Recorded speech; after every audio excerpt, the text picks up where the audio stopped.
ہاں جی انس صاحب کیا حال چال ہاں ہے؟ بگوڑو تجھے شرم نہیں آتی کتنی بار مجھ یہ دیکھ یہ ان کی تہذیب ہے ٹھیک ہے نا. میری غلطی ہے کہ میں نے اس کو لیا.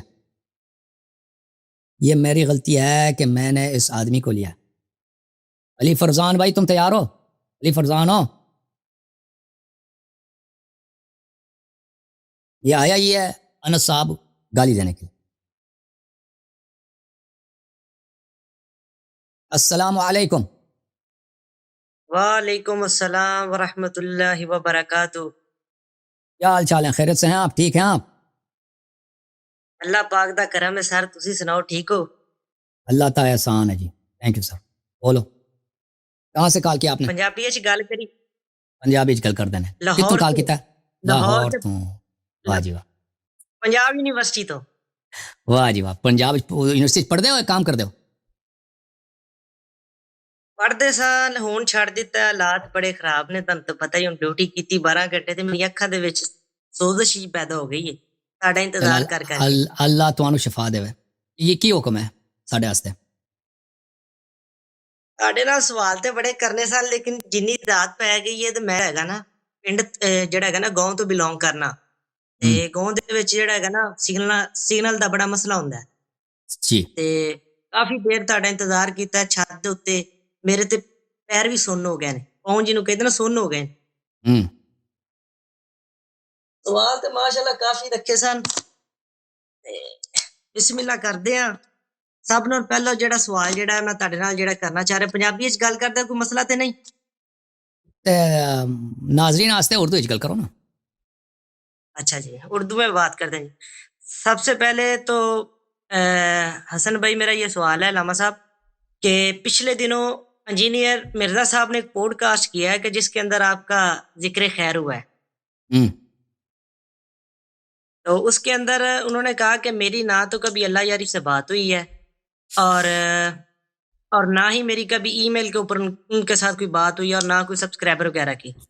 تو اس کے بارے میں آپ کیا کہتے ہیں جی؟ تو آپ ان کے اپنے چینل میں جائیں. ابھی تک وہاں پہ ویڈیو پڑا ہے.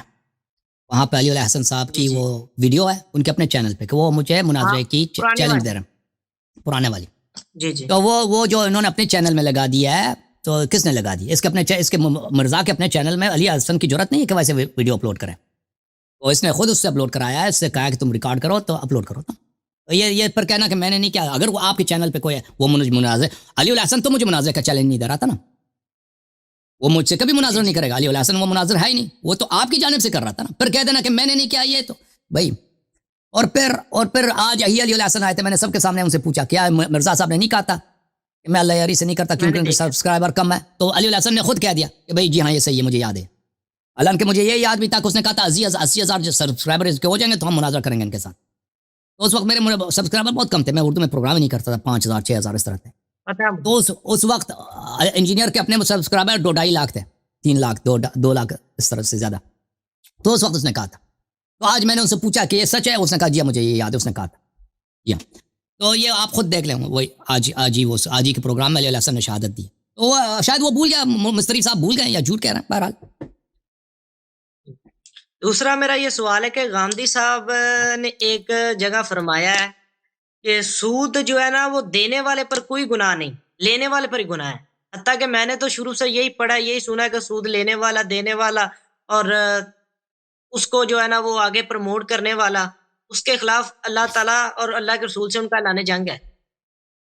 یہاں تک قرآن کا بات ہے. قرآن میں سود لینے پہ پابندی ہے نا. قرآن میں تو یہی ہے. اس کی بات سے وہ تو قرآن کی بات کرتا ہے نا. وہ حدیث کو تو مانتا نہیں ہے نا. غامدی یہی ہے. غامدی کا یہ چکر ہے. غامدی صاحب تو نہیں حدیث کو مانتے ہیں نہیں مانتے؟ وہ نتھنگ مانتا ہے حدیث کو. کیوں نہیں مانتا؟ اچھا تو اس کی جو بات ہے نا وہ صحیح ہے. لیکن یہ قرآن کے متعلق قرآن میں صرف سود لینے کی بات ہے اور سود دینے کی وہاں پہ ذکر نہیں ہے قرآن مجید میں. روایات میں بھی اکثر جو ہے نا جہاں ربا کی بات ہو رہی ہے. ربا 2 قسم کی ہے. ایک ربا یہ ہے کہ میں آپ سے مال خریدوں نا مثلا گندم کے مقابلے میں مثلا آپ مجھے 10 کلو گندم دے دیں میں اس کی قیمت 12 کلو گندم رکھ دوں تو اس کو ربا کہتے ہیں. ایک ربا یہ ہے کہ مثلا میں 1 لاکھ روپے مجھے دے دو اور میں آپ کو ہر مہینے 500 روپے دے دوں گا یا مثلا اس کو 1,20,000 کر کے واپس کر دوں گا. یہ 2 طرح کے ربا. اچھا تو یہ اس پہ اللہ تعالیٰ نے پابندی لگا دی. پہلے والی ربا جو ہے اس پہ تو پابندی ہے. دوسری والی جو ربا ہے ابھی میں نے جو احادیث دیکھے ہیں اس میں ربا لینے پہ ہے حرمت ہے, اور وہ بھی صرف مسلمان سے اگر انسان لے لے, اگر کافر سے لے لے تو اس میں حرمت نہیں ہے. لیکن جہاں تک ربا دینے کا ہے, اب میں نے تحقیق اس مسئلے میں اتنی وسیع نہیں ہے, میں نے جو دیکھا اس میں میں نے منع نہیں دیکھا کہ کہیں ربا دینے میں کہیں منع ہو, ٹھیک ہے نا, شیعہ حدیث روایات میں نے یہ مجھے نظر, لیکن میں نہیں کہتا کہ میں نے سب حدیث دیکھی ہیں, میں نے جتنا دیکھا نا مجھے نظر نہیں آیا دینے پر. دوسرا وہ کہتا ہے کہ جو معراج کا واقعہ معراج ہے, حضور اکرم صلی اللہ علیہ وسلم اللہم صلی علی محمد وعلی آل محمد, صلی اللہ علیہ وسلم. کہ جب وہ جو واقعہ معراج ہے وہ کہتے ہیں انہیں خواب میں ہوا ہے. بکواس کر, معراج جسمانی ہے, بکواس کر, خواب میں ہوا. ٹھیک ہے, شیعہ روایات حدیث میں تو بہت زیادہ ہے. حیات القلوب جلد نمبر 2 کے اندر ہے کہ امام جعفر صادق سے روایت ہے, حضرت ابن عباس جناب علی کی خدمت میں حاضر ہوئے اور کہا کہ لوگ حضور صلی اللہ علیہ وسلم کو بقیع میں دفن کرنے پر اتفاق کرتے ہیں, اور اس بات پر بھی اتفاق کرتے ہیں کہ ان کا نماز جنازہ جناب ابو بکر صدیق پڑھائیں. حیات القلوب ہے, جلد نمبر 2 ہے, صفحہ نمبر 1198 ہے. کس کی نماز پڑھائیں؟ حضور صلی اللہ علیہ وسلم کی نماز جنازہ حیات القلوب میں, جلد نمبر 2 ہے, آپ نے خود اپنی آنکھ سے دیکھا؟ 98. آپ نے خود اپنے آنکھ سے دیکھا؟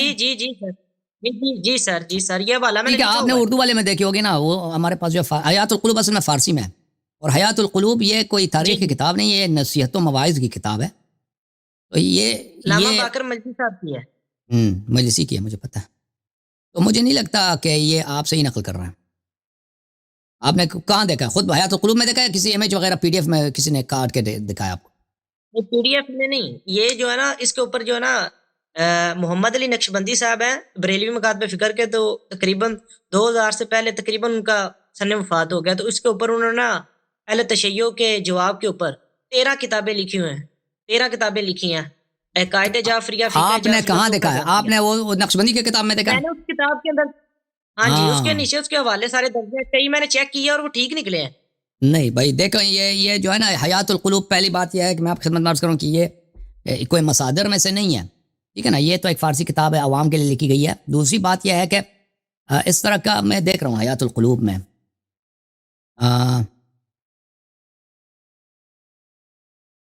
حضرت امام حیات القلوب میں دیکھیں, حضرت امام جعفر صادق علیہ السلام نے فرمایا کہ قیامت کے دن 7 لوگ ہیں جن کے عذاب سب سے زیادہ ہے. ایک حابیل ہے ایک قابیل ہے جس نے اپنے بھائی کو قتل کیا, دوسرا نمرود, تیسرا فرعون, اور 2 آدمی بنی اسرائیل سے ہیں, اور 2 آدمی اس امت سے ہیں, یعنی ایک ابو بکر ایک عمر. اچھا, جو آپ کہہ رہے ہیں یہ نماز میں دیکھ رہا ہوں میرے سامنے ہے, یہ ہے کہ کس باب میں لکھا ہے؟ یہ باب نہیں لکھا, صرف یہی لکھا ہوا ہے, جلد نمبر 2 ہے اور صفحہ نمبر 1198 ہے. جی میں دیکھ رہا ہوں, اس میں نہیں ہے, مجھے نظر آ رہا ہے اس طرح کی. آپ نے خود اپنی آنکھوں سے نہیں دیکھا. دیکھیں میں آپ کو بتاتا ہوں, یہ 98% جو باتیں ہوتی ہیں نا ہماری کتابوں سے جو واسطے دیتے ہیں, یہ غلط واسطے دیتے ہیں, غلط ریفرنسز دیتے ہیں. آپ خود جا کے چیک کریں, اس کو ڈھونڈ لیں. حیات القلوب اردو میں ترجمہ ہو چکا ہے, پھر مجھے ایڈریس دے دینا, پھر میں دیکھ لوں گا. اس طرح مجھے نہیں ملے گا, اس طرح مجھے, کیونکہ وہ حیات القلوب اس کے بہت صفحات زیادہ ہیں, وہ موٹی سی کتاب ہے, اتنی موٹی سی کتاب ہے, اور اس میں اگر آپ اس میں صحیح ایڈریس نہ دیں مجھے نہیں ملے گا اس طرح. تو اس میں روایات احادیث بھی بہت زیادہ ہیں. تو مجھے یہی ہے کہ یہ پہلی بات ہے کہ یہ مصادر میں سے نہیں, مصادر تو شیعوں کی فارسی میں نہیں, عربی زبان میں ہے نا, وہ مصادر میں آپ دے دو. پھر دوسری بات ہے کہ ہو سکتا ہے اس نے بہت دفعہ یہ ہوتا ہے کہ وہ مخالفین کی حدیث نقل کرتا ہے رد کرنے کے لیے, ہمارے علماء نقل کرتے ہیں رد کرنے کے لیے. پھر آپ کے علماء کیا کرتے ہیں, جو فراڈی ہوتے ہیں, وہ کہتے ہیں دیکھو یہ شیعہ کتاب نے یہ حدیث نقل کی ہے, وہ آگے پیچھے اس کے کاٹ دیتے ہیں کہ اس عالم نے حوالہ دیا, کہتے ہیں بخاری میں لکھا ہے یا مسلم میں لکھا ہے یا تاریخ طبری میں لکھا ہے, یہ روایت لکھی ہے تاکہ اس کو رد کرے, تاکہ اس کو کوئی استدلال کرے اس کے, پھر کہتے ہیں شیعوں نے روایت کی ہے, ٹھیک ہے نا. تو یہ اس طرح کا فراڈ ہوتا ہے. آپ جو کہتے ہیں حیات القلوب میں لکھا ہے, آپ خود اس کو حیات القلوب میں ڈھونڈ لیں, پھر اس کا بتائیں نا کہ کس باب میں, کوئی اس طرح ایڈریس وغیرہ نکال دیں, پھر میں جواب دوں گا. لیکن میں آپ کو گارنٹی دیتا ہوں کہ اب حیات القلوب میں آپ کو ایک کلمہ بھی ابو بکر کی تعریف میں نہیں ملے گا. علامہ مجلسی کے کسی بھی کتاب میں ابو بکر کی تعریف میں, اس کی ستائش میں, اس کی فضیلت میں ایک حرف بھی نہیں ملے گا, یہ میرا گارنٹی آپ کو. تیسرا والا جی منہج الصادقین جلد 6 ہے پیج نمبر 268 ہے کہ ابن عباس نے فرمایا کہ جس آدمی نے گناہ کرنے کے بعد توبہ کی تو اس کی توبہ قبول ہو جائے گی، مگر وہ آدمی جس نے حضرت عائشہ کی گستاخی کی اس کی توبہ قبول نہیں ہوگی۔ وہ بھی کوئی اب نہیں معلوم ہو کیا ہے بھائی، منہج الصادقین کوئی مصادر میں سے تھوڑی ہے نا، اس کو وہ ایک فارسی کی یہ کتاب آپ ہے، کی کتاب ہاں وہ فارسی کی منہج کتاب ہے الصادقین۔ منہج الصادق، وہ روایات نقل بھی کرتا ہے نا، تو وہ حوالہ نہیں دیتا کہ کہاں سے نقل کرتا ہے، وہ کوئی پرانا عالم تھوڑی ہے، وہ 100-200 سال پہلے گزرا ہے، وہ حوالہ بھی نہیں دیتا نا۔ اب اس نے کہاں سے نقل کیا، وہ مخالفین سے روایت کی، کہاں سے نقل کیا۔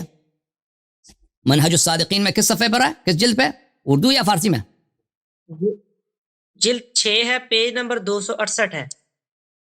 منہج الصادقین میرے پاس نہیں ہے، منہج الصادقین میرے پاس شاید ہے نہیں، مجھے نہیں لگتا منہج الصادقین میرے پاس نہیں ہے، لیکن پہلے بھی آپ کے علماء نے بہت سارے منہج الصادقین سے 1-2 آئے تھے، وہ دیتے تھے، ریفرنسز دیتے، ہم نے چیک کیا تو وہ یا تو جھوٹ نکلا یا تو وہ مخالفین کا قول نقل کر رہا تھا، مخالف کا قول نقل کر رہا ہے کہ مخالفین کا عقیدہ یہ ہے، کہتے ہیں کہ یہ آیا ابوبکر کی شان میں نازل ہوئی ہے یا فلاں واقعہ ایسا ہوا ہے، نہ کہ اس کا اپنا عقیدہ ہو، نہ ہو یہ کہ کوئی شیعہ حدیث ہو، پھر وہ اس کو نقل کر لے کے آ جاتے ہیں کہ یہ شیعہ نے اپنی کتاب میں ایسا لکھا ہے۔ منہج الصادقین میرے پاس نہیں ہے، آپ جو بھی ریفرنسز دیتے ہیں نا اس کو پہلے آپ چیک کریں اپنی شیعہ کتابوں میں کہ ہے یا نہیں ہے، پھر ہم سے پوچھیں۔ ہاں کیا آپ نے دیکھا منہج الصادقین میں؟ منہج سچ بولو، الصادقین میرے پاس نہیں یہ ہے تو بات تیرے آپ پاس کی کہاں سے آ بالکل گیا؟ درست ہے۔ ہاں نہیں یہ بات بالکل ٹھیک، لیکن جو کتاب سے جس سے میں نے حوالے نقل کیے نا، یہ کتاب تقریباً 100 میں سے 99% ٹھیک ہے۔ دیکھیں بھائی میں آپ کو بتاتا ہوں، یہ بالکل غلط، یہ اس کا اسلوبی علمی نہیں ہے۔ دیکھیں ابھی اگر میں آپ کو تاریخی حوالے دینا شروع کرتا ہوں حدیث کا، میں حدیث کا حوالہ دے دوں مثلا مولوی اسحاق کے کتاب میں یا مودودی کے کتاب میں یا فرض کریں کہ قادری کے کتاب میں، یہ کوئی طریقہ کار ہے؟ آپ کہیں گے کہ بھائی یہ مصادر نہیں ہے، بھائی حدیث اگر دکھانا ہے نا مصادر سے دے دو کہ وہ اس نے کہاں سے نقل کیا ہے، ترمذی ہے، سنن نبی داؤد، اس طرح مصادر سے دے دو نا۔ تو یہ آپ لوگ جو ایک فارسی کتاب سے، وہ بھی فارسی کتاب کے، اس میں وہ مصنف کا طریقہ کار یہ ہے کہ وہ سند نقل، اب اس کا طریقہ کار یہی ہے، وہ نہیں بتاتا کہ وہ کہاں اس نے خود کہاں سے نقل کیا، ٹھیک ہے نا، اکثر کہ کس کتاب میں آیا، تو اس کتاب سے واسطہ دینا، پھر وہ کتاب میرے پاس نہیں ہے تو میرے لیے کوئی ضروری نہیں ہے اس کا جواب دے دوں۔ اگر یہ واقعا ایسی حدیث ہوتی نا شیعہ، تو وہ مصادر سے اس کا ریفرنس دیتا کہ بھائی آپ کی کتاب بحار الانوار میں آیا ہے، یا آپ کی کتاب کافی میں آیا ہے، یا آپ کو شیخ صدوق نے نقل کیا، وہ شیعوں کی کتاب معلوم ہے۔ جو وہ مجہول کتابوں سے، فارسی کتابوں سے واسطہ ریفرنس دیتے ہیں، وہ اسی لیے کہ وہ اسی فراڈ کے لیے کہ ان کا ریفرنس ہی جو ہے باطل ہوتا ہے۔ اوکے ٹھیک ہے، اگلا میرا ایک سوال ہے کہ جناب ابو طالب جو ہیں، آپ کو پتہ ہے کہ ان کے جو ہے نا عدم ایمان کے اوپر جو ہے نا بخاری و مسلم کے اندر کافی زیادہ روایات ہیں۔ تو ایک تو میرا یہ سوال ہے کہ کیا آپ کے بکس کے بھی اندر ایسی کوئی روایات ہیں؟ اور ایک اور میرا سوال ہے کہ سولہ من الکافی ہے، جلد نمبر 1 ہے، صفحہ نمبر 231 ہے، روایت نمبر 1213 ہے، امام جعفر صادق علیہ السلام سے یہ روایت ہے کہ انہوں نے فرمایا کہ ابو طالب علیہ السلام کی مثال اصحاب افق کاف کی طرح ہیں، ایمان کو چھپایا اور شرک کو ظاہر کیا۔ اس کے بارے میں آپ کا کیا کہنا ہے؟ جی، اب پہلی بات یہ ہے کہ آپ نے پیغمبر کے والد کو کہاں چھوڑ دیا نا آپ کی کتابوں میں؟ پیغمبر کی والدین کو آپ لوگوں نے معاف کیا؟ بھائی مجھے بتاؤ، نبی صلی اللہ علیہ وسلم کے والدین کریمین کو معاف کیا آپ لوگوں نے؟ ہاں، اور مجھے بتاؤ بھائی، قرآن کہتا ہے انما المشرکون نجس، مشرکون ہے ہی نجس، ناپاک، تو تمہارا تو عقیدہ یہ اجماعی ہے کہ ان کے والدین نستجیر باللہ، بخاری کا بھی مسلم کا بھی دونوں، اور آپ لوگوں نے اپنی کتابوں میں ایسے غلیظ روایتیں نقل کی ہیں کہ انسان دنگ رہ جاتا ہے۔ بھائی میں نے آج یہ تو بخاری مسلم کی روایت میں ادھر دکھا چکا ہوں، میں آج ایک روایت میں نے دیکھا ہے ادھر کتاب کس میں، کتاب فخر رازی میں، تفسیر فخر رازی میں، دیکھو وہ اس طرح نقل کرتا ہے۔ اب شاید یہ دوسری کتابوں میں بھی ہے، یہ تفسیر مفاتیح الغیب ہے فخر رازی کی جلد نمبر 6، چھاپ دار الفکر۔ یہاں پر ملاحظہ فرمائیے اس آیت کے ذیل میں سورہ توبہ کی آیہ ہے، اعوذ باللہ من الشیطان الرجیم وما كان للنبی والذین آمنوا ان يستغفروا للمشرکین، کہ نبی صلی اللہ علیہ وآلہ وسلم اور مؤمنین کے لیے جائز نہیں ہے کہ مشرکین کے لیے استغفار کریں، ولو كانوا اولی قربا، چاہے وہ آپ کے رشتہ دار ہی کیوں نہ ہو۔ ذکروا فی سبب نزول هذه الآیہ وجوہا، اس آیت کے سبب نزول میں بہت سارے وجوہ نقل ہیں۔ ایک ابن عباس نے روایت کیا ہے کہ جب انہوں نے فتح مکہ فرمایا، سأل النبی ای ابویہ احدث به احدا، ای ابویہ به احدث، قیل امک، اس نے ان سے نبی صلی اللہ علیہ وآلہ وسلم نے پوچھا کہ آپ، یہ سوال بھی عجیب ہے کہ میرے کون سے والد جو ہیں جلدی دنیا سے گئے، تو تو لوگوں نے کہا آپ کی والدہ جو ہے وہ لیٹسٹ موسٹ ریسنٹ وہ دنیا سے گئے ہیں آپ کے والد کے مقابلے میں. فذهب الى قبرها، پر وہ اپنی والدہ کے قبر پہ گئے. ووقف دونه، اور اس قبر کے ساتھ کھڑے ہو گئے. ثم قعد عند رأسها وبكى، اور پھر اس کے سر کے نیچے بیٹھ گئے، والدہ کے سر کے ساتھ بیٹھ گئے اور رونے لگے صلی اللہ علیہ وسلم. فسأله عمر وقال، عمر نے کہا نہیتنا عن زیارت القبور والبكاء، آپ نے ہمیں تو منع کیا تھا کہ قبروں کے پاس نہ جاؤ اور رونا نہ کرو. ثم زرت وبكيت، اور تو خود جو ہے زرت وبكيت، یہ الفاظ ہیں اس کے، تو خود جو ہے تو نے اپنی والدہ کے قبر کے پاس آئے اور رونے بھی لگے، ہمیں منع کرتے ہو، خود کرتے ہو. فقال اذن لي فيه، قد اذن لي فيه، اللہ نے مجھے اجازت دی. فلما علمت ما هي من عذاب الله واني لا اغني عنها من الله شيئا بكيت رحمة الله، جب میں نے دیکھا کہ وہ میری والدہ کتنے عذاب میں استجیر ہوئی اور میں تو اس کو کوئی کتنا کوئی فائدہ ہی نہیں پہنچا سکتا، تو میں اس لیے روئی ہوں کیونکہ میں دیکھ رہا ہوں کہ ہمارے والدہ کیسے جہنم میں نستجیر باللہ جل رہی ہے. تو آپ لوگوں کی کتابوں میں تو یہ ہے کہ وہ ابو طالب کو چھوڑ دیں، نبی صلی اللہ علیہ وسلم کے والدین ان کو ان لوگوں نے کیسے کیوں نہیں معاف کیا. ہمارے کتب میں نبی صلی اللہ علیہ وسلم کے والدین کریمین مؤمنہ بلکہ اولیاء اللہ میں سے ہیں. حضرت ابو طالب علیہ الصلاۃ والسلام اولیاء اللہ میں سے ہیں. اور اللہ آپ کی خدمت میں عرض کریں کہ روایات بہت زیادہ ہیں ان کی شان میں، اور اس کی اصل وجہ میں بتاؤں کہ کیوں وجہ کیا ہے کہ والدین نبی صلی اللہ علیہ وسلم کو اور حضرت ابو طالب علیہ الصلاۃ والسلام کو کافر قرار دیا گیا. دیکھیں عربوں میں یا آپ جو ہے نا ابھی پاکستان کے گاؤں وغیرہ میں بھی اس طرح ہوتا ہے، لیکن عربوں میں یہ بہت زیادہ تھا کہ یہ خاندانی جو تفاخر ہے، لوگ اپنے خاندان پہ فخر کرتے ہیں نا، یہ بہت زیادہ تھا عربوں میں کہ کوئی کسی کا باپ کچھ اپنے قبیلہ اپنے چچا وغیرہ اپنے آبا پر اپنے جد پہ اپنے دادے پہ فخر کرتے تھے. تو جب اسلام آیا ہے تو ثابت ہوا کہ یہ فخر سب باطل ہے، ان کے آبا جب سب جہنمی ہیں کیونکہ سب مشرک تھے سوائے کچھ کے. تو یہ صحابہ سب اس طرح بنے، صحابہ سب مشرک زیادہ قرار پائے نا، ان کے آبا جو ہیں سب جہنمی. اور وہ اعتراض بھی یہی کرتے تھے مکے والے کہ آپ ہماری بے عزتی کرتے ہیں، آپ کیسے کہتے ہیں کہ ہمارے جو بابا ہیں وہ جہنمی ہیں اور ہم آپ کے نئے دین کو قبول کریں. اعتراض ان کا یہی تھا، ہم آپ کے دین کو اگر قبول کریں تو اس کا نتیجہ یہی ہوگا کہ ہم اعتراف کر رہے ہیں کہ ہمارے جو آبا اجداد ہیں وہ سب جہنم میں، وہ سب مشرک ہیں، وہ سب گمراہی پہ تھے. تو یہ اس شرم کو مٹانے کے لیے میرے عزیزوں یہ اس طرح ان لوگوں نے کر دیا کہ وہی قبح جو ان میں تھا اس کو پیغمبر سے نسبت دی کہ ان کے والدین بھی یہی ہیں، اگر ہم ہیں تو یہ بھی یہی ہے.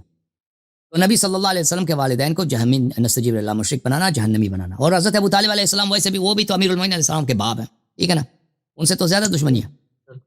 تو اور وقت کی سیاست جو ہے نا، جو حکومت جس اشخاص کو ملی ہے وہ نبی صلی اللہ علیہ وسلم، یعنی میں بات کر رہا ہوں معاویہ کی، بنی امیہ کی. یہ تو سخت دشمن تھے بنی ہاشم کے. بنی امیہ اور بنی ہاشم میں خاندانی دشمنی تھی. جب اللہ نے نبی صلی اللہ علیہ وسلم کو نبوت دی ہے تو ان سے برداشت نہیں ہو سکا، انہوں نے آخر تک ان سے دشمنی کی ہے، جنگ لڑا ہے. فتح مکہ کے وقت یہ مجبوری سے ابو سفیان مسلمان ہو گئے، معاویہ مسلمان ہو گئے، اور پھر ان کو حکومت ملی ہے. احادیث ان کے زمانے میں نقل ہوئی اور طویل عرصے تک 80-90 سال تک ان کی حکومت تھی. تو لازمی بات ہے 80-90 سال میں انہوں نے اپنے دشمنوں سے نقل احادیث میں انہوں نے جو رسول اللہ صلی اللہ علیہ وسلم سے دشمنی تھی، علی بن ابی طالب سلام اللہ علیہ سے دشمنی ہے، ان سے اپنی حسادت دشمنی دکھانا تھا. انہوں نے خود پیغمبر کے خلاف کچھ نہیں کہہ سکتے تھے، پیغمبر ایسا ہے یا ویسا ہے، حالانکہ ان سے بھی نسبت دی ہے، ناجائز لوگوں کو گالی دیتے تھے کیونکہ انہوں نے معاویہ کو لعنت کیا.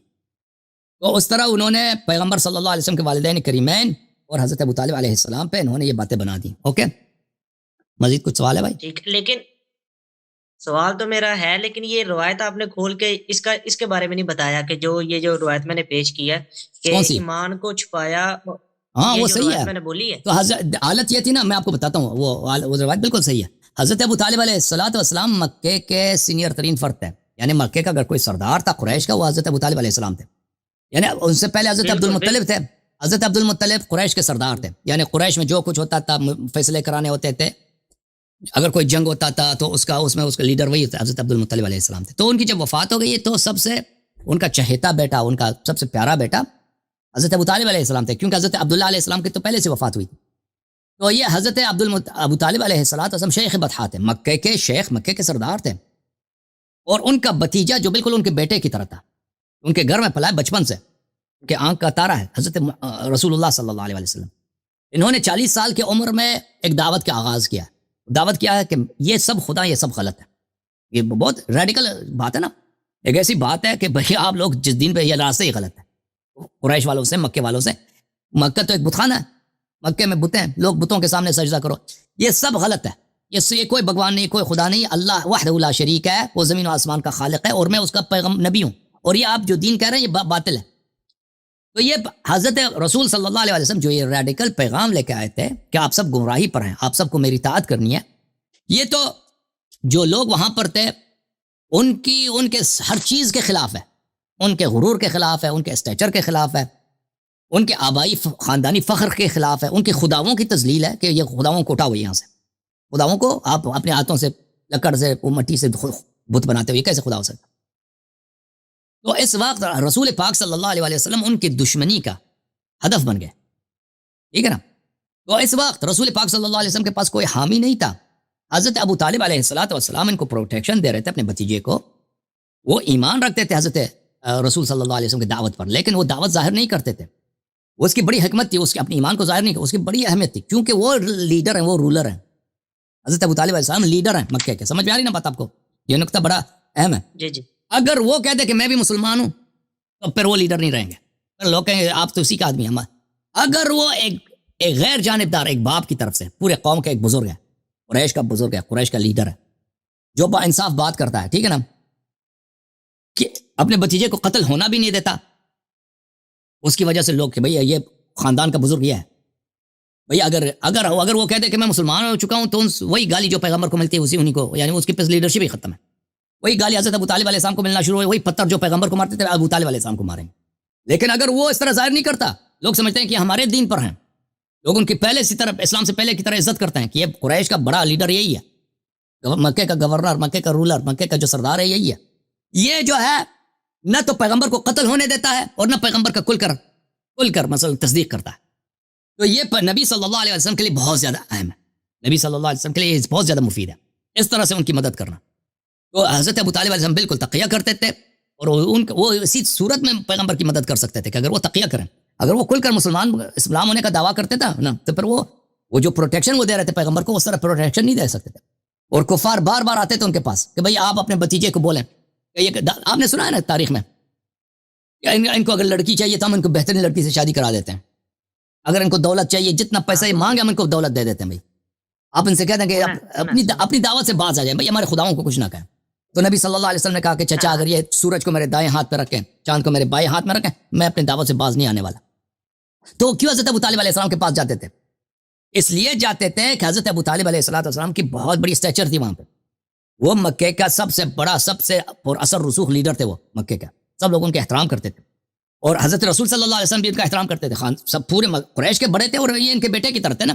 اور وہ یہ سمجھتے تھے، قریش والے یہ سمجھتے تھے کہ یہ ہمارے دین پر ہے، یہ اپنے بتیجے کو سنبھال سکتے ہیں، اور اسی لیے وہ قتل نہیں کرتے تھے. حضرت ابو طالب علیہ السلام کی اسٹیچر کی وجہ سے وہ قتل نہیں کر سکتے. اور جب پیغمبر کی حضرت ابو طالب علیہ السلام کی وفات ہو گئی تو پیغمبر فوراً مجبور ہو گئے کہ مکے سے مدینے چلے جائیں، کیونکہ اب ان کو پروٹیکٹ کرنے والا کوئی نہیں تھا مکے میں. جی. دوسرا میرا سوال یہ ہے کہ آج 22 رجب المرجب ہے. ہاں. آج امام جعفر صادق علیہ السلام کا جو ہے نا، علیہ السلام کا جو ہے نا وہ ولادت کا دن ہے. نہیں، معاویہ کی موت کا دن ہے. ٹھیک. نہیں معاویہ اس دن مر چکا ہے، معاویہ کی موت کا دن ہے نا. سنہ 60 ہجری میں امام جعفر، میں نے تو کہیں نہیں دیکھا. امام جعفر صادق کی ولادت کا دن نہیں ہے یہ؟ نہیں یہ معاویہ کی موت کا دن ہے. بھائی رجب 22 رجب ان کی معاویہ کا موت ہے. ہاں وہ بھی ہے، لیکن ایک بات ہے کہ ہمارے یہاں برصغیر کے اندر جو ہے نا، یہ 22 رجب کو جو ہے نا وہ نیاز بنائی جاتی ہے، جس کو ہم کنڈے کہتے ہیں. آپ کو شاید پتا ہو. نام سنا ہے، میں نے دیکھا نہیں. نام سنا، دیکھا نہیں ہے. آپ اسنا اشریہ کے نہیں ہیں؟ ساشری ہیں، میں پاکستانی نہیں ہوں نا، میں پاکستان میں نہیں رہا. لیکن ہمارے ادھر جتنے بھی ہیں اسنا اشریہ، انہوں نے آج جو ہے نا کنڈا اچھی بات ہے. کنڈا دیکھیں، یہ اس دن یہ شکرانے کا دن ہے. جو روایت میں ہے وہ اس دن روزہ رکھا جائے نا، روزے کا دن. رجب میں روزے رکھنے کی بڑی استحباب ہے، بالخصوص 22 رجب کو روزہ رکھا جائے. تو لیکن جو نظر دینا لوگوں کو، ہاں بہت ہے، اقبال الاعمال میں ہے نا، میں دکھا دیتا ہوں. ہاں تو پھر ہی ہے نا. میں دکھا دیتا ہوں، ایک منٹ. تو کھانا کھلانا یہ تو ہمیشہ مستحب ہے، انسان مومنین کو کھانا کھلائے یہ ہمیشہ اس کی ثواب ہے. اچھا میں آپ کو دکھا دیتا ہوں رجب.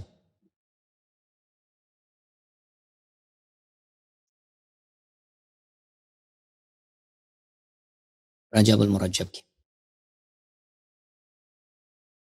تو امام جعفر صادق علیہ السلام کی جو ولادت ہے وہ 17 ربیع الاول کو ہے نا، جو پیغمبر کی بھی ہمارے ہاں پیغمبر کی بھی جو مشہور ہے صلی اللہ علیہ وسلم ولادت 17 ربیع کو ہے. اچھا میں آپ کو یہ کتاب اقبال الاعمال ہے، میں دکھا دیتا ہوں. یہ کتاب ہے عزیزو اقبال الاعمال سید ابن طاووس رحمۃ اللہ علیہ کی، سن 1996 میں چھپی ہے. اس میں آپ کو شہر رجب ماہ رجب کے اعمال میں جو مستحب اعمال ہیں اس میں دکھا دیتا ہوں.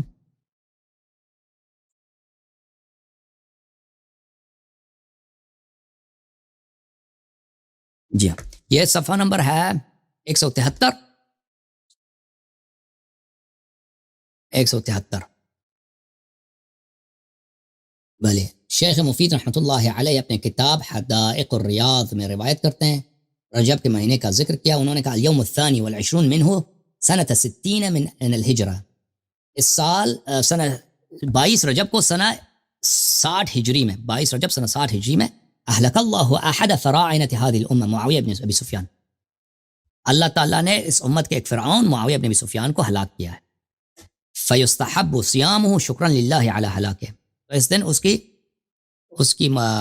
ہلاکت پر، اس کے موت پہ انسان شکرانے میں روزہ رکھے، یہ مستحب ہے. اچھا اور اگر کھانا کھلانا تو ہمیشہ اس کی ثواب ہے، بالخصوص ماہ رجب میں روزہ انسان کھانا کھلائے مومنین کو، اس کی بڑی یہ تو ہمیشہ بہترین کام. جی مزید بولیں. میرا ایک اور سوال ہے کہ جب کربلا ہوا ہے، امام حسین کربلا میں جب ان کو شہید کر دیا گیا، تو اس کے بعد یزید نے کہتے ہیں کہ 2 سال حکومت کیا، اس کے بعد اس کا جو بیٹا تخت نشین ہوا ہے معاویہ بن یزید، اس کے بارے میں اہل تشیع کے ہاں کیا کنسیپٹ ہے اس کے بارے میں؟ اور دوسرا اس کے متعلق میں نے کوئی حدیث تو نہیں دیکھی نا، کوئی حدیث نہیں دیکھی ہے.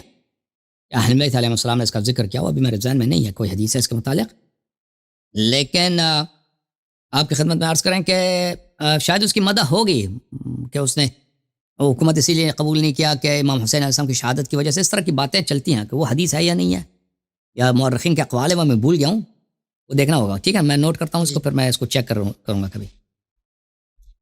ٹھیک ہے.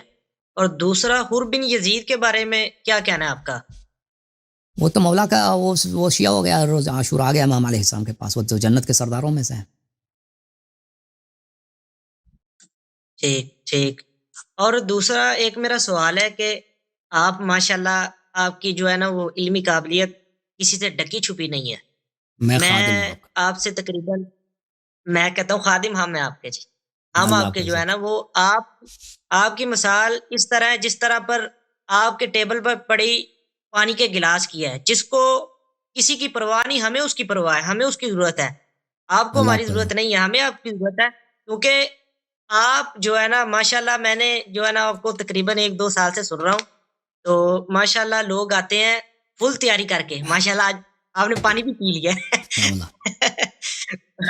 پینا تو ہوتا ہے بھائی، ہے پانی پینا تو ہوتا ہے نا بھائی، پانی چائے یہ تو چلتا رہتا ہے. ہاں جی بالکل جی. آپ کی تو دیکھیں نا لوگ آتے ہیں آپ سے ماشاءاللہ بات کرتے ہیں 3 گھنٹے، اور جو بھی موضوع وہ چوز کریں تو آپ تو کہتے ہیں جی آمین. تو ہمارے جو ہے نا وہ میرے چاچو وغیرہ سب جوائنٹ فیملی ہیں، اکٹھے رہتے ہیں، تقریباً 40 سے زیادہ افراد ایک گھر میں رہتے ہیں، تو کافی زیادہ ہم آپ کو کیا بات ہے، سچی بات ہے.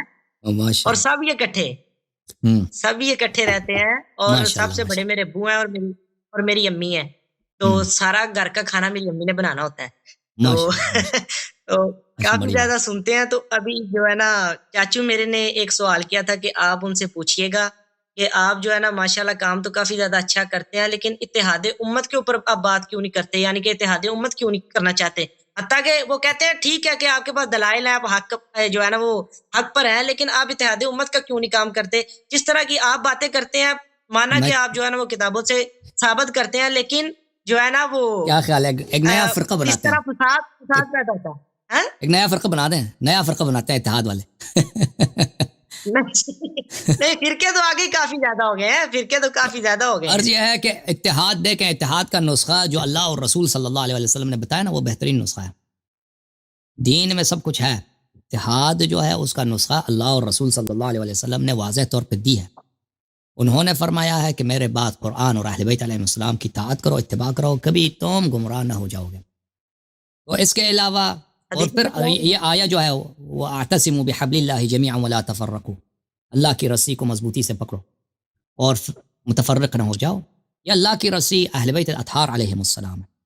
میں اتحادی کی طرف بلا رہا ہوں جو, لیکن میں اپنے سے اتحاد نہیں بنا سکتا. اتحاد کا ایک ایسا نسخہ جو جہل پہ مبنی ہے, جو علماء کرام انجام دے رہے ہیں ان کا نسخہ غلط ہے, غیر شرعی ہے. وہ کہتے ہیں کہ لوگ اپنے عقیدے رکھیں بس متحد ہو جاؤ. یہ کیا کون سی بات ہوئی کہ جو غلط راستے پہ وہ غلط راستے پہ رہے, جو بدعت پر ہے بدعت پر رہے, جس کی نماز باطل ہے وہ اسی طرح باطل نماز پڑھتا رہے, جس کی طلاق نکاح باطل ہے اسی طرح غلط راستے پر رہے. اصل سنت نبی صلی اللہ علیہ وسلم زندگی میں نہ سیکھے اور پھر آپس میں جو ہے مسکراتے رہیں. یہ نسخہ قرآن اور رسول صلی اللہ علیہ وسلم کی جانب سے نہیں ہے. اللہ اور رسول صلی اللہ علیہ وسلم کی جانب سے حقیقی اتحاد کا حکم ہے, اور وہ یہ ہے کہ ہمارا دل اور ہمارا ظاہر اور ہمارا باطن اور ہمارے اعمال قرآن اور اہل بیت علیہ السلام کے فرامین کے مطابق ہوں. یہ اتحاد ہے.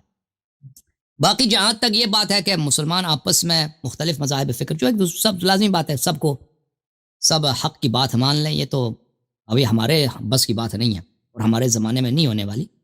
یہ آپس میں امن سے رہیں, محبت سے رہیں, یہ تو بڑی اچھی بات ہے. میں اسی لیے کہتا ہوں کہ اللہ تعالیٰ سے توفیق دے افواج پاکستان کو کہ جتنے مولوی ہیں, چاہے شیعہ چاہے مخالفین, ان سب کو سمندر میں پھینک کے آ جائے تاکہ یہ مذہبی اختلافات ختم ہو جائیں. ٹھیک ہے نا, اس کے علاوہ کوئی چارہ ہی نہیں ہے. مدارس سب بند ہو جائیں, مولوی صاحبان کو جو ہے ایک بڑی کشتی میں ڈال کے نا ان کو بالکل سمندر میں 100 میل آگے جا کے چھوڑ کے آ جائیں.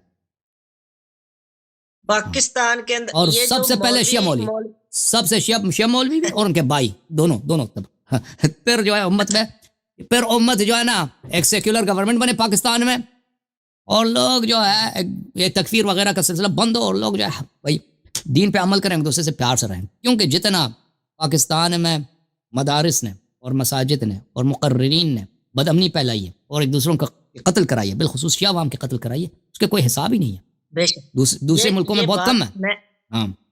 ہاں, میں اور اس کے ذمہ دار مولوی علماء, مولوی حضرات.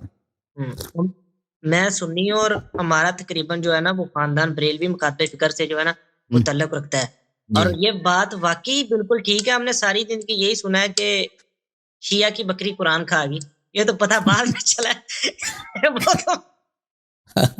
یار تو بعد میں پتا چلا یہ تو روایات ہماری کتابوں میں. یقین مانے ہمیں جو ہے نا وہ کافی زیادہ آپ کے آنے سے نا, یقین مانے کہ ہم تو اچھا بھی نہیں سمجھتے تھے اہل تشیع کو, لیکن آپ کے آنے سے جب آپ نے یہ باتیں بتائی ہیں, آپ نے جو ہے نا وہ دلائل رکھے ہیں, تو یقین مانے ہم آپ کو کافی زیادہ سن رہے ہیں, اور کافی زیادہ باتوں سے ہم آپ سے ایگری بھی کرتے ہیں, کافی زیادہ باتیں. لیکن ادھر کے جو ذاکرین ہیں اور یہاں کے جو مولوی ہیں جو مسجدوں میں, خاص طور پر یہ جو دیہاتوں میں ہیں, یقین مانے ایک ٹکے کا بھی نہیں پتا. یہ بخاری مسلم, یہ تو آپ کہتے ہیں نا بات کرتے ہیں, انہیں یہ بھی نہیں پتا کہ بخاری مسلم ہے کیا. 8 سال یقین مانے کہ میری ایک بات ہوئی ہے, یہ جو جس بندے کی کتابوں سے میں باتیں نقل کی ہے نا, محمد علی نقشبندی صاحب, ان کا جو مدرسہ ہے وہ ادھر ہے لاہور میں, داتا دربار, کافی زیادہ مشہور ہے, عثمان بن حجویری. اچھا, یہ زندہ آدمی زندہ ہے, یہ محمد علی نقشبندی زندہ نہیں, اس کا بیٹا زندہ ہے, لیکن وہ تو ابھی فوت ہو چکے ہیں. اچھا, اس کا کتاب جسے آپ نے نقل کیا اس کا کیا نام ہے؟ محمد علی نقشبندی کی, جو میں اس کے کتاب کو چیک کروں. تحفہ جعفریہ, فقہ جعفریہ اور مذہب جعفریہ. یہ جو منیر چشتی ہے نا, یہ بھی ہاں جی, تحفہ جعفریہ, فقہ جعفریہ اور قائد جعفریہ, یہ 13 جلدیں ہیں. اچھا, اور جو منیر چشتی صاحب, یہ جو منیر چشتی صاحب آتے ہیں, یہ جو آپ کو حوالے لا آپ سے پوچھتے ہیں, یہ سارے تقریب کتاب سے اندر سے نکال کے سے پوچھتے ہیں. صحیح. یہ کتابیں کافی زیادہ معتبر ہیں, یہ کتابیں کافی زیادہ معتبر ہیں. اور قابلے پہ غلام حسین نجفی نے کتاب لکھی تھی, تحفہ جعفریہ در تحفہ حنفیہ در جواب تحفہ جعفریہ. اس کے اوپر وقت کے عالم دین جو تشیع کے تھے کتاب لکھی تھی, غلام حسین نجفی, یہ بھی لاہور کے رائشی تھے. صحیح. ان کی تیتی کونجا تھی آپس میں, پنجابی وچ کہندے ہیں تیتی کونجا. تو اب آپ کی جو کتاب ہے اقراۃ الائمہ کے اندر جو روایات ہیں اس کے اندر جو ہے نا وہ قرآن کے بارے میں 2 صورتیں لکھی ہیں، سورۃ النورین اور سورۃ الولایت. اس کے بارے میں آپ کیا کہتے ہیں؟ نہیں وہ دیکھیں قرآن کا ایسا اسلوب ہے نا قرآن مجید کا کہ وہ دوسروں کلاموں میں اس کی ملتی نہیں ہے، وہ چمکتا ہے. قرآن مجید دیکھیں حدیث بھی ہے قرآن بھی ہے نا، حدیث اور قرآن کو ملائیں یہ مکس ہوتی نہیں ہے، حدیث اور قرآن کے بھی مکس نہیں، یعنی پتہ چل جاتا ہے فوراً قرآن کا ایک اپنا منفرد انداز ہے کہ اس جیسا کسی اور کا کلام نہیں ہوتا، اللہ تعالیٰ کی جانب سے ایک اعجاز ہے. وہ جو چیزیں آپ نقل کر رہے ہیں نا وہ بالکل پہلی بات ہے کہ نہ اس کی کوئی سند ہے، کچھ بھی نہیں ہے. پھر اللہ آپ کا بھلا کرے، پھر وہ قرآن جو ہے نا انسان کو ایک قریحہ بھی ہے، ایک طعم بھی ہے، ایک ذوق بھی ہے. اب انسان کو قرآن پڑھنے کی کچھ آشنائی ہے تو قرآن مجید کا ایک اپنا نور ہے.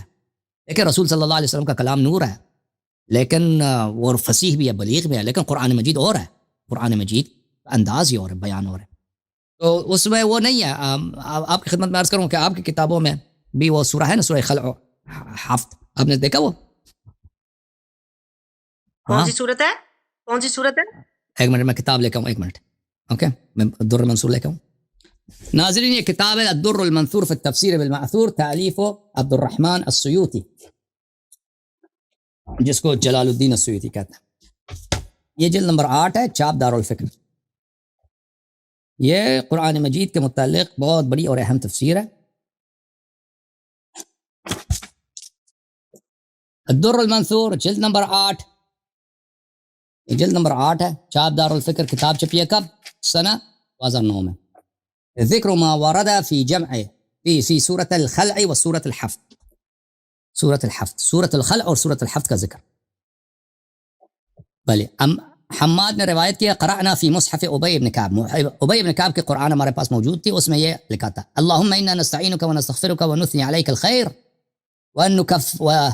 ولا نكفرك ونخلع ونترك من يفجرك. قال حماد هذه الآن سورة، یہ سورة ہے. وأحسبه قال اللهم إياك نعبد ولك نصلي ونسجد وإليك نسعى ونحفد نخشى عذابك ونرجو رحمتك إن عذابك بالكفار ملحق. وأخرج ابن الذريس عن عبد الله بن عبد الرحمن عن أبيه. عبداللہ بن عبد الرحمن نے اپنے والد عبد الرحمن بن عوف سے روایت کیا کہ میں نے عمر بن خطاب کے بعد کے پیچھے نماز پڑھی ہے، جب اس نے دوسرا سورہ پڑھا ہے تو اس نے یہ پڑھی ہے اللهم إنا نستعينك ونستغفرك ونثني عليك الخير كله ولا نكفرك ونخلع ونترك من يفجرك اللهم إياك نعبد ولك نصلي ونسجد وإليك نسعى ونحفد نرجو رحمتك ونخشى عذابك إن عذابك بالكفار ملحق. وفي مصحف ابن عباس قراءة أبي وأبي موسى بسم الله الرحمن الرحيم اللهم إنا نستعينك ونستغفرك. بہرحال اس میں اور بھی روایات ہیں. اس میں کون سا سورہ خلع و سورہ حفت کے، اس کے الفاظ بھی انہوں نے درج کیے کہ عمر بھی پڑھتے تھے اس کو. اس میں بہت سارے روایات ہیں، اگلے صفحے میں جائیں اور بھی بہت سارے روایات ہیں، ٹھیک ہے نا. تو یہ ہے، تو آپ لوگ اس کے الفاظ دیکھیں نا اس سورہ خلع اور حفت کی، یہ تو بالکل پتہ یعنی بالکل واضح ہے قرآن کا انداز منفرد ہے، قرآن مجید کا انداز منفرد ہے. اوکے اس کو اور کوئی نہیں کہتا کہ قرآن، بس انہوں نے روایت کیا. اب آپ جو سوروں کی آپ بات کر رہے ہیں نا، وہ کوئی شیعہ اس پہ ایمان نہیں رکھتا، وہ مذکور ہے اس کی. آپ کی تو سند زیادہ نا، آپ نے بہت سارے آسانی کے ساتھ روایت کیا، ہمارے پاس تو سند بھی نہیں ہے اس کا. جی یہ جو آپ کی کتاب ہے اصول کافی اور الاستبصار اور باقی جو کتب اربع ہیں، یہ کیا بخاری اور مسلم کے بعد میں لکھی گئی ہیں کہ اس سے پہلے لکھی گئی ہیں؟ نہیں، بخاری مسلم کے بعد لکھی گئی ہیں. تو پھر ذہن میں ایک ڈاؤٹ آتا ہے کہ پھر تو بخاری مسلم پھر زیادہ اس سے اچھی ہوئی نا کہ وہ پہلے لکھی گئی ہیں. تو لکھی یہ گئی ہیں یہ اہل بیت علیہ السلام کی طرف سے لکھی گئی نا. امام جعفر صادق علیہ الصلوۃ والسلام، امام باقر علیہ السلام، امام کاظم، امام رضا علیہ السلام نے جو روایت نقل کی تھی، وہ اس زمانے میں ان کے شاگرد، ان کے اصحاب لکھتے تھے، تو تصانیف بہت زیادہ تھے ان کے. تو وہ امام رضا علیہ السلام کی مثلا وفات ہے سنہ 202، امام جواد علیہ الصلوۃ والسلام کی وفات ہے، شہادت ہے سنہ 220 کی طرح یا 234 ہے 234. تو یہ بخاری سے معاف کیجیے کلینی سے بہت قریب العہد ہے، اور کلینی نے ان کتابوں سے نقل کی ہے جو ائمہ علیہ السلام کے زمانے میں ان کے صحابہ نے لکھے ہیں. وہ سماع سے نہیں لکھے ہیں، وہ قریب العہد تھے بہت زیادہ، اور انہوں نے ان مصادر سے لکھے ہیں، ٹھیک ہے نا. ابھی وہ بہت سارے کتابیں ہیں جو ائمہ علیہ السلام کے زمانے میں لکھی گئی تھی، اور وہ کتابیں ہمارے پاس موجود ہیں، ٹھیک ہے نا. تو اس لیے یہ بہت ہی معتبر ہے. بخاری مسلم کا طریقہ کار یہ ہے کہ بہت سالوں تک، نسلوں تک احادیث نہیں لکھا جاتا تھا. وہ سینہ بسینہ نقل ہوتا تھا. پھر اس کے بعد لکھنا شروع ہوا. پھر اس کے بعد جو ہے بخاری مسلم نے انہوں نے حدیث لکھا ہے, انہوں نے لکھا ہے. تو یہ جو وسائط ہیں بخاری اور رسول اللہ صلی اللہ علیہ وسلم کے درمیان, یہ وسائط ان میں سے ایک دو نسل تک لکھنا ہے, اس سے پیچھے آپ جائیں وہ سینہ بسینہ نقل ہوتا تھا. اور لازمی بات ہے انسان کی جو میموری ہے, انسان کا قوت حافظہ ہے, یہ اتنا قوی نہیں ہوتا کہ وہ اس کی معصوم ہو, انفیلیبل ہو, اس میں مسٹیک نہ آ جائے, غلطی نہ آ جائے, غلطی کا کوئی امکان نہ ہو. پھر لوگوں کے تعصبات, لوگوں کے اپنے نظریات حدیث کے الفاظ نقل کرنے میں اس میں اثر رکھتے ہیں. لیکن ہمارے جو احادیث ہیں یہ مکتوباً نقل ہوئی ہیں, تو اس میں بڑا فرق ہے. جی سر مزید بولیں. میں اور دوسرا کہ پاکستان کے اندر دیکھیں نا, اہل سنت کی جتنی بھی جو ہیں وہ سیاست ہے, تو اس کی تمام کا تمام کتابوں کے ترجمے ہو چکے ہیں. باقی کتنی بھی کتابیں ہیں بہت ساری ہیں, مصنف ابن ابی شیبہ, مصنف عبدالرزاق ہے, اور مجموع الزوائد ہے, اتنی کتابوں کے جو ہے نا ترجمے ہو چکے ہیں. آپ کی جو کتب اربع ہے ان کے کیوں نہیں ترجمے ابھی تک ہوئے؟ سوائے اصول کافی کا ہوا ہے, اور باقی میرے ذہن میں نہیں ہے کہ شاید تو ہمارے علماء جو ہے نا, آپ دیکھیں آپ کے علماء اپنی مذہب کو پڑھتے ہیں, آپ کے مذہب کی مثلا آپ کے مدارس میں بخاری کی درس ہوتی ہے, بخاری کا درس ختم بخاری, شاید مسلم کی بھی ہوتی ہوگی, تو اس سے طالب علم کی بہت تربیت ہوتی ہے, وہ حدیث سے آشنا ہو جاتا ہے, اس کو تبلیغ کرنا سیکھ جاتا ہے, ٹھیک ہے نا. تو ہمارے مدارس میں یہ باتیں تو ہیں نہیں نا. اور میرا ایک سوال ہے کہ آپ کوئی کتاب کیوں نہیں لکھتے جس طرح باقی لوگ کتابیں لکھتے ہیں, رسالے لکھتے ہیں, اور اس کے علاوہ کسی موضوع کے اوپر کتاب لکھتے ہیں, تو آپ کیوں نہیں لکھتے؟ جس طرح طارق القادری نے کتنی کتابیں لکھی ہیں, ڈاکٹر اشرف حسن جلالی پاکستان کے اندر رہتے ہیں, انہوں نے کتنی کتابیں لکھی ہیں. طارق قادری کی کتابیں وہ سب چوری کی کتابیں ہیں, وہ دوسرے کے مطالب کو چوری کر کے, اس میں کوئی تحقیق تو ہوتی نہیں ہے.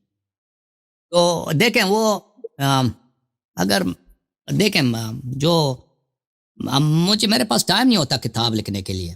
میرے پاس یہ پروگرامز جو میں کرتا ہوں اس میں بڑا ٹائم لگتا ہے, اور میرے اور بھی کام مصروفیات ہوتے ہیں, اس میں بڑا ٹائم لگتا ہے. تو کتاب لکھنا, اچھا کتاب لکھنا یہ کوئی آسان کام نہیں ہے.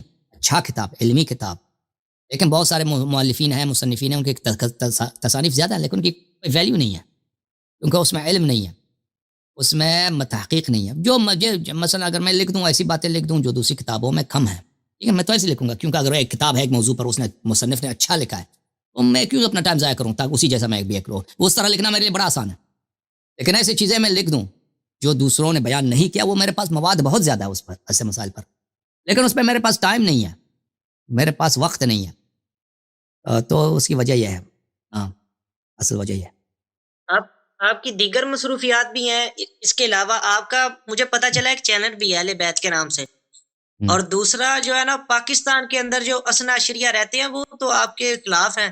جو سب سے بڑے پاکستان کے اندر امام مانے جاتے ہیں اظہر عباس حیدری صاحب, وہ اس وقت مناظر ہیں اہل تشیع کے, ان کی تو آپ کے ساتھ 33 کچھ جو ہے نا وہ کہتے ہیں کہ وہ 33 چل رہی ہے آپ کے ساتھ. تو یہ جو ہے نا, یہ جو میرے سے دشمنی کرتے ہیں, یہ اس لیے دشمنی نہیں کرتے کہ میں غلط بات کروں, اس لیے کہ میں حق بات کہتا ہوں. ٹھیک ہے نا, وہ ایک باطل پہ ان کی تعصب ہے.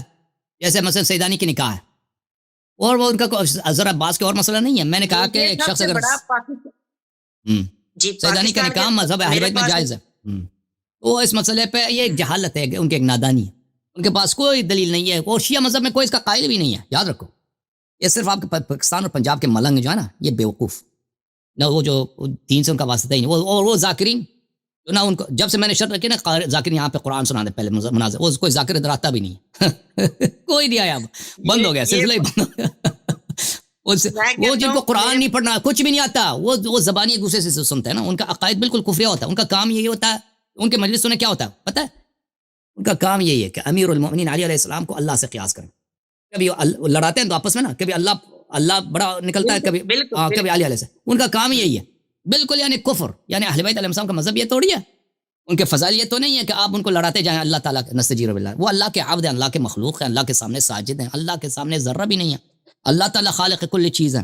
امیر المؤمنین علیہ الصلوۃ والسلام اللہ کے اتنے نماز پڑھتے تھے, گریا کرتے تھے, اللہ کے خوف سے وہ بے ہوش ہو جاتے تھے, دن کو روزے رکھتے تھے, اور یہ جو ہے مقابلہ کراتے ہیں کہ وہ ان کے کس کا پاور زیادہ ہے. یہ تو یہ مذہب اہل بیت علیہ السلام کی توہین ہے. تو یہ ذاکرین جو میرے خلاف ہیں, اور یہ ہمارے جو شیعہ علماء ہیں نا, وہ کام جو ان کو کرنا چاہیے تھا پچھلے 40 سال سے انہوں نے نہیں کیا, میں کر رہا ہوں, تو ان کو تکلیف ہے. بالکل, اور میں بالکل چھوڑنے کے لیے تیار ہوں. میں نے کہہ دیا, پاکستان علماء آ جائے نا, اس کو سنبھال اس ممبر کو, میں نکل جاتا ہوں, میں اردو میں پروگرام نہیں کرتا, میرے پاس بہت مصروفیات ہیں، انگلش میں، عربی میں، فارسی میں، اور بھی زبان ہیں، لوگوں کو نہیں معلوم، مجھے اور بھی زبان آتے ہیں، ان زبانوں میں میں بہت کچھ کر سکتا ہوں، میں بہت کچھ کر سکتا ہوں، مجھے یہاں پہ کوئی مجھے یہاں پہ دنیائی لحاظ سے میرا خسارہ ہوتا ہے، میں اردو زبان میں پروگرام کرتا ہوں. جی سر بولیں. آپ مجھے ٹپس دیں. آپ نے جو اتنی جو ہے نا زبانیں کے اوپر آپ کو بور ہے، جیسے انگلش اور فارسی میں، اردو میں نے آپ کو سنا ہے، عربی میں نے آپ کو سنا ہے، تو آپ یہ کس طرح یہ جو ہے نا وہ یہ یا سیکھ اللہ لیتے ہیں لینگویج؟ مجھے بھی ذالک بتائیں. فضل اللہ بل ذالک فضل میں اللہ. آپ کی جو ہے نا وہ پھر میں کبھی کبھار جو فارسی میں سنتا ہوں، میں یار یہ کس طرح کا بندہ ہے. وہ بعد میں یہاں کے جو علماء کرام ہے نا، وہ آپ کے خلاف پروپیگنڈا کرتے ہیں، یہ پہلے ماما لگاتا تھا، اب اس نے چھوڑ دیا. میں نے کہا ماما ڈالے یا نہ ڈالے، بات تو ٹھیک کرتا ہے نا. ادھر کے جو اسناشری ہے، آپ نے بالکل ٹھیک ہے. ذاکرین ہے، ممبروں کے اوپر جا کے مصائب پڑھتے ہیں، وہ میرے 2-3 دوست ہیں. تو میں کالج میرے ساتھ پڑھنے جاتے ہیں، تو میں نے کہا چلو یار کوئی ایک آیت سناؤ نا. ہماری تو عربی میں کتابیں کو میں بی ایس جو ہے نا اسلامک اسٹڈی کے اندر کر رہا ہوں، آگے گریجویشن بھی کر رہا ہوں، تو ابھی میری تعلیم جو ہے نا کنٹینیو، لیکن اب میں پرائیویٹ پڑھتا ہوں. تو وہ یقین مانے انہیں یہ نہیں پتا، حتیٰ کہ غسل کے فرائض جو ہے نا وہ 3، یقین مانے انہیں وہ نہیں پتا. میں نے ایک آدمی سے خود اپنی جو ہے نا کانوزر، میرا بڑا اچھا دوست ہے، اور باقی جو ہے نا آج رجب تھا نا، کنڈے شانڈے میں کہتا ہوں یہ مال گدام جو ہے نا، برفیاں مٹھائیاں سب کھائی ہیں، لیکن نماز کی طرف نہیں آئیں گے. میں نے کہا یار کس طرح کہ آپ علی کے جو ہے نا وہ شیعہ ہو، آپ تو نماز بھی نہیں پڑھتے یارا. بالکل. اور ادھر چوک میں بیٹھ کے اللہ اللہ مولا علی اور نعرے بازی کیا. میں نے کہا ان کے جب فرمان ہی نہیں آپ مانتے، ان کے طریقے پر عمل ہی نہیں کرتے، تو میں کہتا ہوں کس طرح کے جنت میں جاؤ گے. اوکے میرے بھائی، میرے عزیز فرزان بھائی، بولو یا علی، بولو یا علی. بہت مہربانی، آپ اللہ آپ کو جزائے خیر دے. آپ مجھے دوسرا کال لینے دو، دوسرا کال لینے دو. اللہ آپ کو عزت دے. نہیں. Thank you, ایک sir. منٹ جی سر. ایک سوال نہیں، ایک جی جی سوال. آپ بسم مجھے اللہ. آپ نے یہ بات نہیں بتائی کہ آپ نے جو یہ جو لینگویج وغیرہ سیکھی ہیں، آپ کو ٹپس دینا مجھے ایز اے جو ہے نا وہ استاد. دیکھیں ذالک فضل اللہ یؤتیہ من یشاء.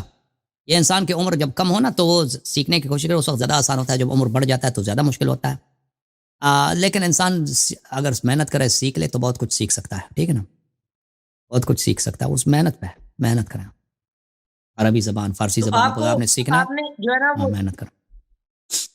آپ نے جو دینی تعلیم کے علاوہ جو یہ جو دوسری دنیاوی تعلیم ہے، یہ بھی آپ نے جو ہے نا وہ حاصل کی ہوئی ہے؟ جی اور میں کہاں کالج سے گیا کی ہوں، ہوئی اس کے بارے میں؟ امریکہ میں کالج گیا ہوں. آپ نے گریجویشن کیا کہ پی ایچ ڈی؟ نہیں، میں نے کالج گریجویٹ نہیں کیا. میں کالج کچھ گیا ہوں، پڑھا ہوں، لیکن اس کے بعد مجھے اتنی ضرورت نظر محسوس نہیں ہوئی کہ میں زیادہ پڑھوں کالج میں، کیونکہ میں نے جاب تو کرنا نہیں تھا، اور میں نے جاب کرنا نہیں تھا، اور اللہ آپ کا بھلا کرے، مجھے اس کی اتنی ضرورت نہیں تھی. اور یہاں کے کالج کے ماحول بھی بڑے خراب ہیں. یہاں پہ کالج میں دیندار آدمی کے لیے ادھر جانا، ادھر رہنا بڑا مشکل ہوتا ہے. ٹھیک ہے نا. یہاں کے کالج کے جو ماحول ہیں، ہاں، وہاں پہ آدمی اگر حلال حرام کی پرواہ کرے تو بڑا مشکل ہوتا ہے وہاں. جی. تو ابھی جو ہے نا وہ لوگ آپ کے اوپر ایک اور اعتراض کرتے ہیں کہ یہ جو ہے نا وہ ڈونیشن جو ہے نا وہ لیتا ہے، تو اس کا تو اپنا بھی جو ہے نا ذریعہ معاش کوئی نہیں ہے. تو آپ اگر کائنڈلی تھوڑا سا اگر بتا سکتے ہیں کہ آپ کیا کام کرتے ہیں، اور دوسرا یہ جو ڈونیشن آپ لیتے ہیں اپنے چینل کے تھرو. دیکھیں آدمی جو بھی کام کرتا ہے نا، اس کے خرچے ہوتے ہیں. ابھی ہم یہاں پہ پروگرام کرتے ہیں تو ایسے ہمارے امپلائیز ہیں، ہم خرچے دیتے ہیں، ہمارے بہت سارے. دیکھیں ابھی ایک ایکوپمنٹ خراب ہوتا ہے یا اس کو ٹھیک کرنے، یہاں پہ امریکہ میں بڑا مہنگا ہے. آپ ایک اچھا جو ہے ٹیکنیشین کو آپ لے لیں کسی کام کے لیے، وہ یہاں پہ 1 گھنٹے کا $60-70-80 لیتے ہیں. یعنی $70-80 وہ ایک چھوٹا سا کام لگا دیتے ہیں، اس میں $400-500 آپ کو دینا پڑتا ہے. یہ لوگ جو امریکہ میں رہتے ہیں وہ جانتے ہیں یہ کوئی معمولی چیز نہیں ہے. اگر آپ کو کوئی مثلا بہت دفعہ ہوتا ہے کہ ہمیں فیس دینے پڑتے ہیں ایسے چھوٹے سے کام کے لیے، مثلا اس میں ہمیں ایک چیز کسی کو ہائر کرنا پڑتا ہے، اس میں $3,000 $4,000 $5,000 دینے ہوتے ہیں، بالخصوص اگر کوئی لیگل بات ہو. تو اور پھر ہم جو یہاں پہ پروگرام پیش کرتے ہیں ایک پروفیشنل اسٹوڈیو چلانے کے لیے، اس میں بہت سارے لائسنسز ہوتے ہیں، اس کے خرچے ہوتے ہیں، کرایہ ہوتا ہے، بہت سارے بلز ہوتے ہیں، امپلائیز ہیں، کاریگر کے خرچے ہوتے ہیں. تو یہ اگر لوگ توقع کریں کہ یہ سب میں اپنے جیب سے ڈال دوں تو ٹھیک ہے بھائی، میں تو یہی تو کرتا رہا ہوں. لیکن یہ لوگوں کی بھی ذمہ داری ہے کہ وہ ہماری ہیلپ کریں. اگر ہم دنیا کے جتنے دینی ادارے ہیں، یہ کوئی پیغمبر صلی اللہ علیہ وسلم مسجد چلاتے تھے تو لوگوں سے کہتے تھے کہ میری مدد کرو. ٹھیک ہے نا. اگر ہم کریں کہ آپ مولوی دوسرے نہیں کرتے، دنیا کا کون سا مولوی ہے جو نہیں کہتا کہ میرے جو امام بارگاہ ہے، میری مسجد ہے، میرا مدرسہ ہے، مجھے آپ کی مدد کی، میں اپنے پیسے سے چلاؤں گا؟ کوئی ہے؟ اور کوئی ہے بھائی؟ یہ جو کوئی نہیں ہے. مسجد یہ جو مسجد اور امام بارگاہ ہے اس کے اندر اوکے بیسک کیا فرق ہے؟ یہ امام اوکے اب دوسروں کے بارے دوسروں آپ کے سوال ہو چکے ہیں کافی سارے اب اگلا نیکسٹ پروگرام میں یہ سوال پوچھیں اوکے تھینک یو سر اللہ آپ کو بہت بہت شکریہ اللہ آپ کو عزت دے تھینک یو